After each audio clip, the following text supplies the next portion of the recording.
Have you experienced or do you suspect advanced phishing attacks are getting past your defenses? If the answer is yes, then sit tight. Our next speaker will walk through how they confirmed their suspicions, quantified how many attacks were landing in inboxes, and exactly what they did to stop them. Over to Henry, Marie, and Joe. Thanks, Kelly, and welcome everyone.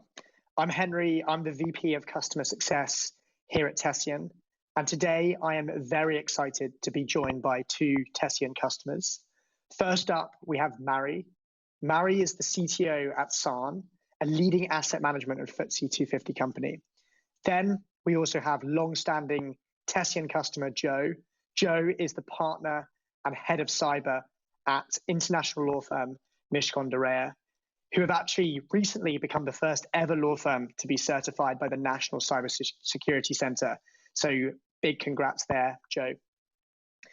Both Mary and Joe have implemented leading technology strategies at several firms and will be sharing a few tips with us today about what's made them successful in that journey.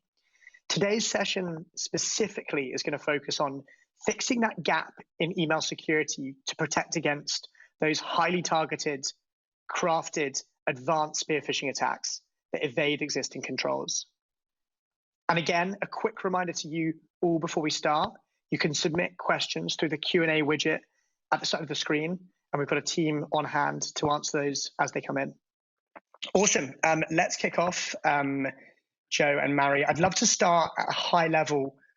We've certainly seen phishing being a hot topic over the last 12 months. What trends and types of phishing attacks have you experienced in the last year or so? Maybe if we can start with Mary and then go on to Joe.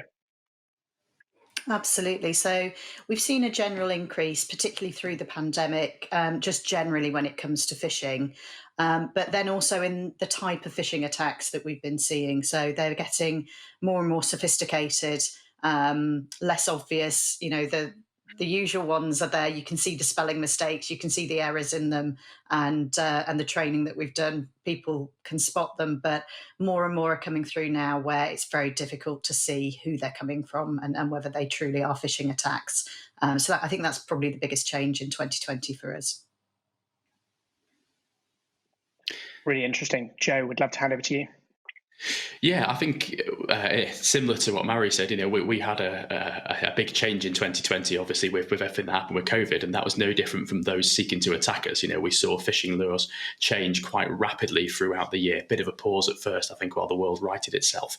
But then, you know, as soon as, for example, the stimulus was announced in the US, we saw phishing laws saying, hey, click here to get your stimulus checks. So, you know, we saw people move really, really, really quickly to really pick up on things that were topical and in the news, perhaps more quickly than usual. And I think that's because there was really only one set of news items in the middle of last year. And actually, I think it made it slightly easier for cyber criminals to just really think about this one set of things rather than having to say, do a bit of Outlook phishing over here, and this is a car payment over here. So we saw a lot of that. And again, we did see an increase in sophistication. We do tend to see two tiers of phishing emails. We see your kind of common or garden varieties they're relatively easy to spot. They're obviously sent out in bulk. They're relatively easy to guard against. But then the highly sophisticated, highly targeted emails we still see, and they're still very effective. You know, we still see them spear phishing as one of the kind of top 10 tools and tactics being used by attackers. I think we'll see the same this year. Yeah, absolutely. That's so interesting. Mary, I would love to go back to you in terms of the kind of like topical nature of those advanced attacks. Did you see trends coming through last year based on the pandemic and relief schemes and ongoing furloughs across multiple firms, etc.? I think what we saw was people taking advantage of the fact that they were aware businesses moved to working from home. So looking for payments to be made online because normal systems weren't in place. Therefore, could you approve this payment online or approve this invoice online through the email? And really targeted at our senior layer of executives and leadership, being the ones that were making these requests. So it really was, as Joe said, very easy for the cyber criminals to look at what was going on because you'd either got Brexit or pandemic in the news, and looking at those two areas as context for putting those attacks through. Yeah, it's so much ammo in so many ways to make the attack relevant. As we've been discussing in a previous session, how to hack a human, like there is so much information out there for these attackers to mine. And when these big events happen across the world, even more so. Mary, would love to stay on you and understand, how do you quantify that risk of, Joe referred to them as highly advanced, highly sophisticated attempts that are seemingly bypassing your existing controls. How do you quantify the risk and understand, whether it's something that's worth addressing? And yeah, would love to understand the process that you've been through there. Yeah, so we use a enterprise risk management framework, which guides our teams at looking at potential impact and probability of risks, and that's how we rate them. So this has turned up in our top 5 risks for the year as a result of that.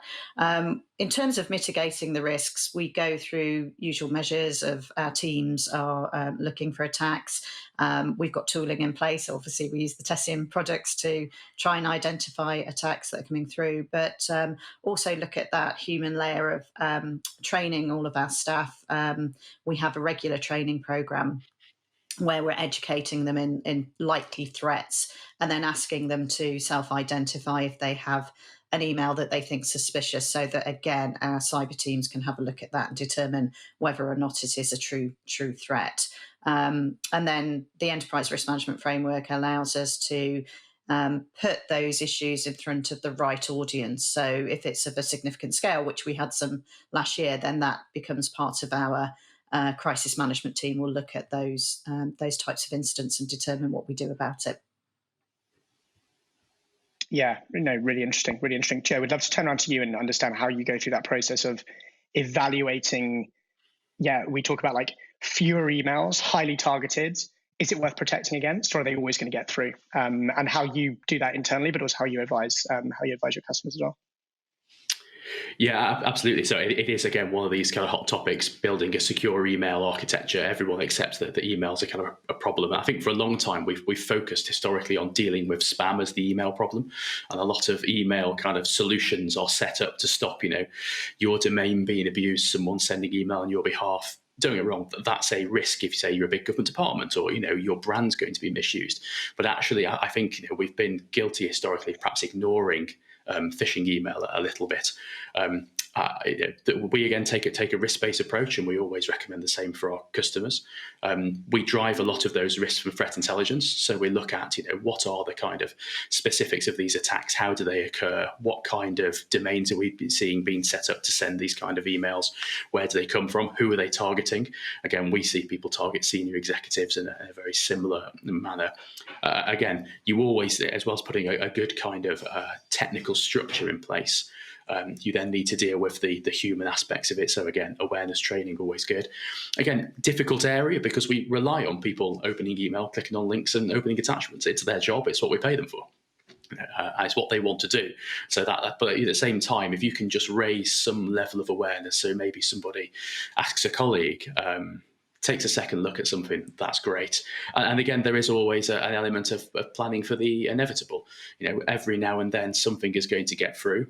So, a part of email protection also needs to be dealing with the impact of email once it lands on an endpoint, or once somebody actually carries out all these actions. So, we build the same risk-based approach into our instant response planning. We have specific playbooks to deal with email compromise.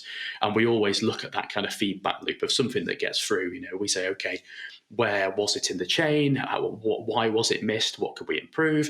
Is this something that was just going to get missed anyway? Maybe it's a one-off. It was highly targeted. We'd never seen it before. It was really targeted against us in particular. We accept we're not going to spot all those things. Hence why we have the other controls in place. The only other thing I'd say as well is that when it comes to implementing kind of an email security program, is again, we again use the Tessian platform. We like the anomaly kind of based model, because the idea of having rules in place to block this stuff is completely dead, and also kills certain kind of business processes. For example, when you're doing things like URL rewriting or other kind of technologies, which they all have their place, but they can break things. For example, magic links in emails to sign up to things are broken straight away with URL rewriting. So that there are pros and cons to the different technology solutions, and you need a defense in depth approach to really manage those risks.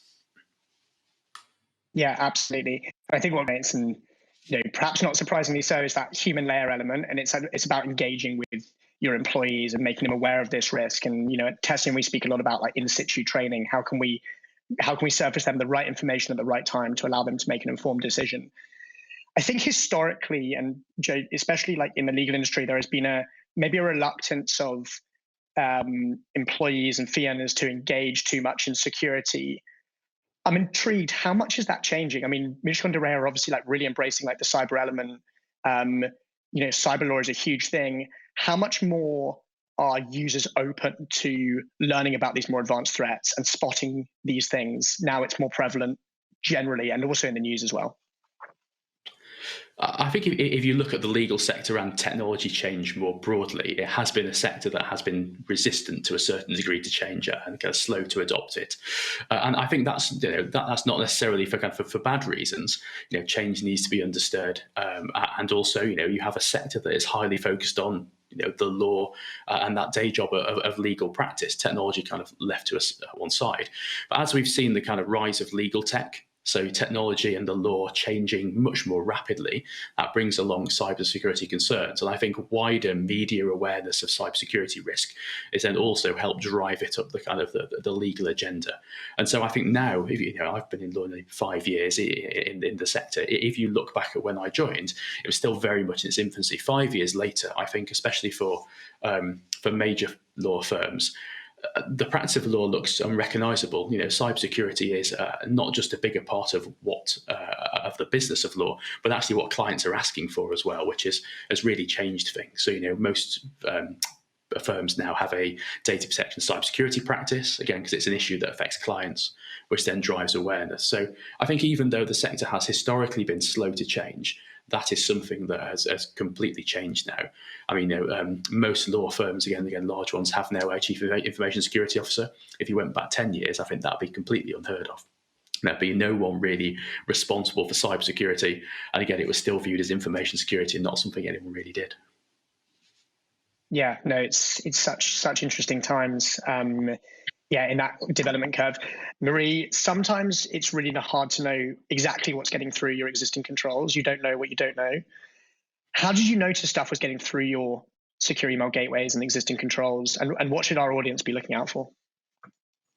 Absolutely. So we actually we ask our staff to self-report if they see anything that they think suspicious, and then that goes to our security operations centre, and they review to see whether it truly is a phishing email that's come through.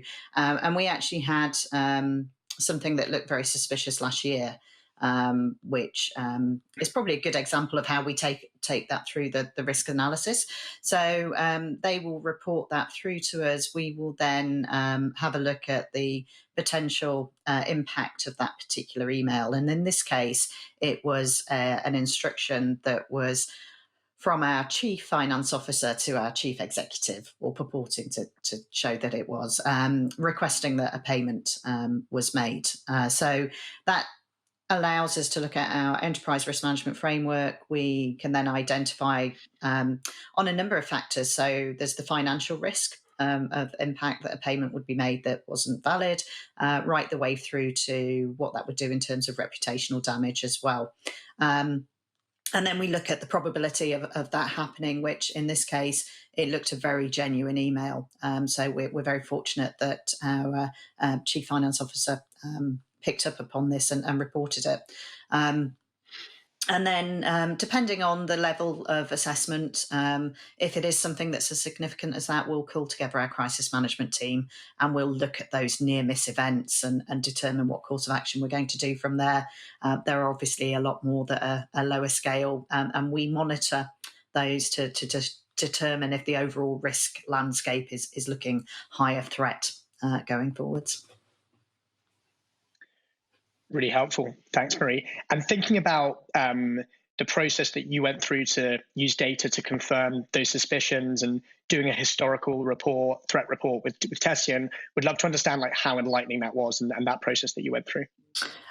It was extremely useful. So we've been using Tessian Guardian for around a year now. So we were able to show a 1 year view of trend analysis, which indicated that the threat was significantly increasing around the time that the pandemic started. Up until that point in time, and also not just the level of threat, but also where our email gateway wasn't picking up that we were getting advanced levels of threat. So there was a significant number of advanced threats that were coming through the gateway.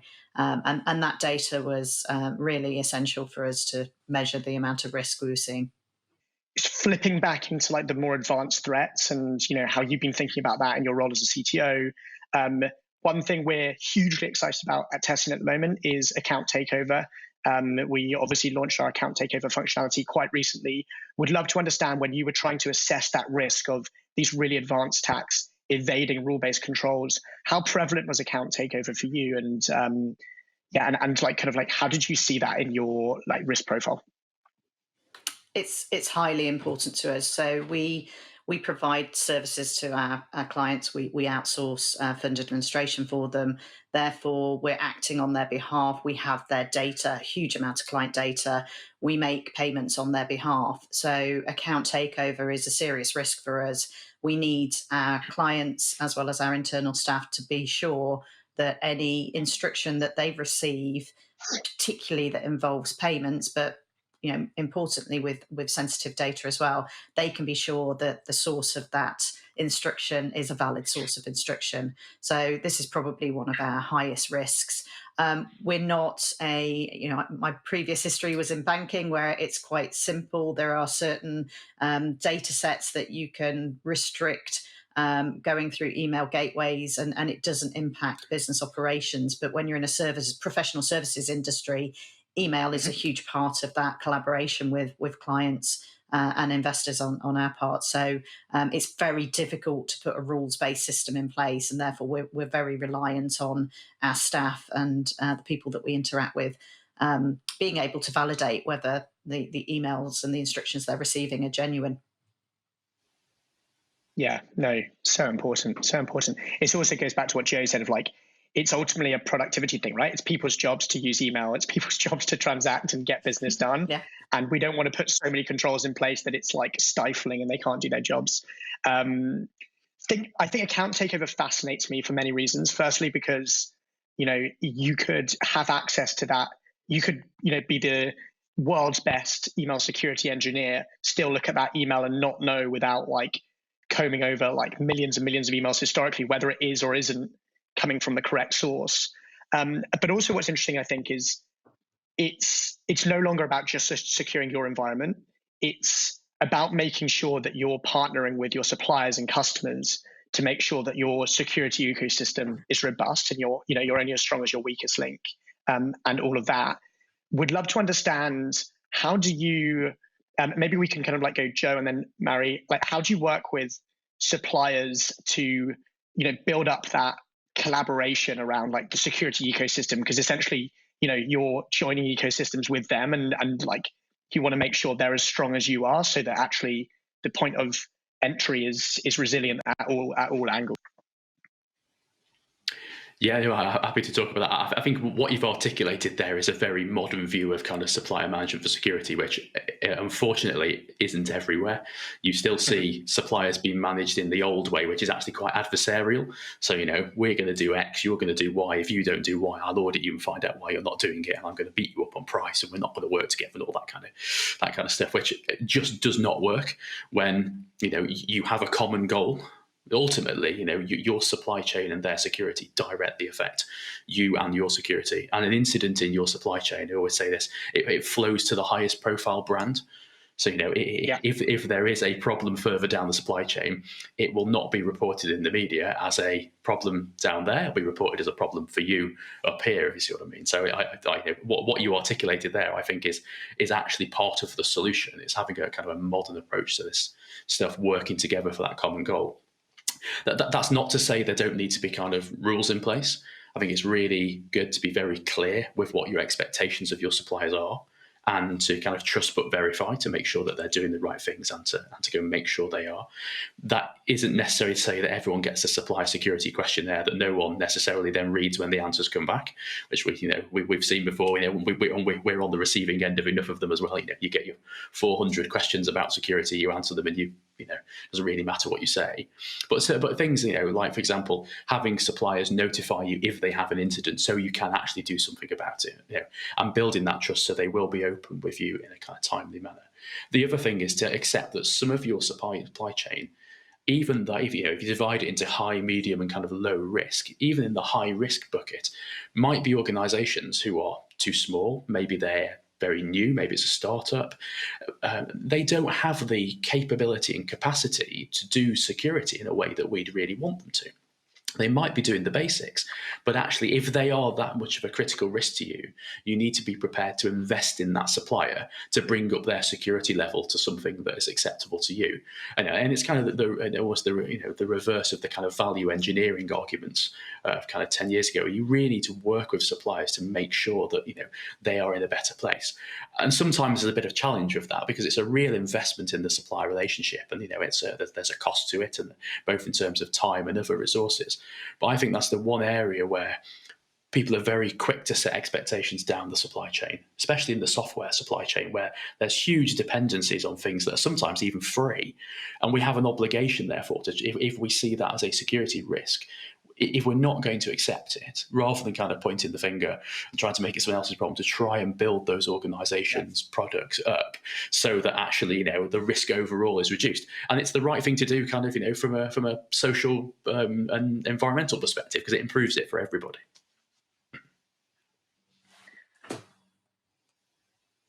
Do you think about like those supplier relationships and I guess the future of it as well? Because as Joe pointed out, it's an amazing position to be in when you can start like impacting those strategies of your other suppliers. We'd love to think about how you're thinking about it, Sanne. Very similar way. So focusing on that relationship as much as the due diligence that we do with our suppliers, particularly when we're designing new solutions and looking for new suppliers to come on board. I think gone are the days where the supply chain end to end is ignored. It's got to be something that you look at holistically, particularly over business critical processes, and how we're able to provide those solutions with the suppliers that we work with, but also very much focusing on the relationship, because as Joe said, not every supplier is a multinational big tech company that has the people and the processes and the tooling in place to be able to meet the criteria we need. So taking that due diligence and building it in with the relationship to understand actually where are the risks.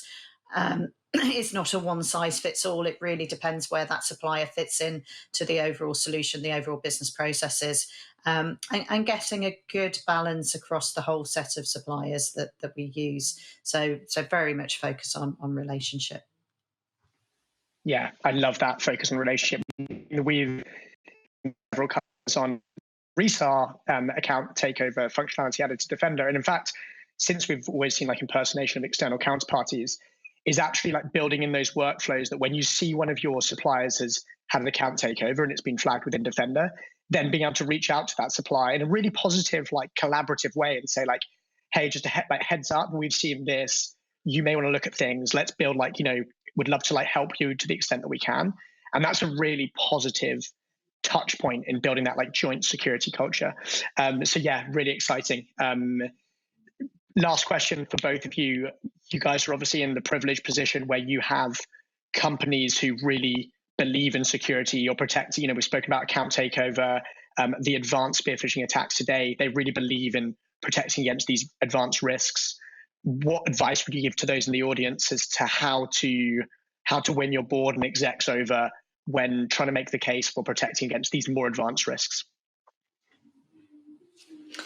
So I think for me, what was really important was to look at the data and be able to give a view that not only outlined what we were seeing that was happening, but also provide data to back that up. So we were able to show that the level of phishing attacks were increasing. We were able to show that our existing tooling was not meeting the mitigation needs that we wanted to see, and that helped us build the case for requiring to do something about this. And I think that's not just for when we put in these products. I think that's the case everything that we do. We always look for a data-driven approach to provide the insight to help make the decision and quantify it in terms of risk. So probability of risk happening, and then the likely impacts. And, when it comes to cyber, the biggest impact there is reputational damage, particularly in an industry like ours where we are looking after clients' data. It's so important that we have the highest level of cybersecurity in place. Love that. Yeah, I mean, it's very hard to disagree with any of that. I know we have exactly the same approach, and we're very boring and give you basically the same answer. It is absolutely data, an evidence-based approach, because it takes all of the opinion out of it, stops it being about whatever headline somebody read last, or whatever vendor was the last person on the phone. We always look for evidence. And then to try and put that sometimes into practice. So again, things like incident response, tabletop exercises, again, to really show actually, given this data, if this happened, then actually where would we end up? And that's a really good way we find to bring it to life. And again, it's very real. You're exposing the reality of the situation. I think that's always key. It's just making sure absolutely evidence-based approach that is then brought to life for executives. And at that point, people really, they get it. I think there's no one out there now who thinks that security isn't a problem. I think the days of it won't happen to us are starting to fade away. We see pockets of it, but I think more and more the data is irrefutable. You can't say this isn't going to happen. And if you present the business case in a genuine and well thought out way, then you'll get the support that you need. Awesome. Guys, you heard it here first. Data. It's so important when trying to prove that the risk exists. But I also agree, Joe, it's combining it with that emotional element of the reputational stuff that is at stake. Guys, that's all we've got time for today. Both Joe and Mary, thank you so much. Really interesting discussion, hit on some really hot topics there, I think. Thank you to all of you who have tuned in to watch this session. Thanks for all the questions that have come throughout. We'll be sure to get back to you if we haven't already. Back to you.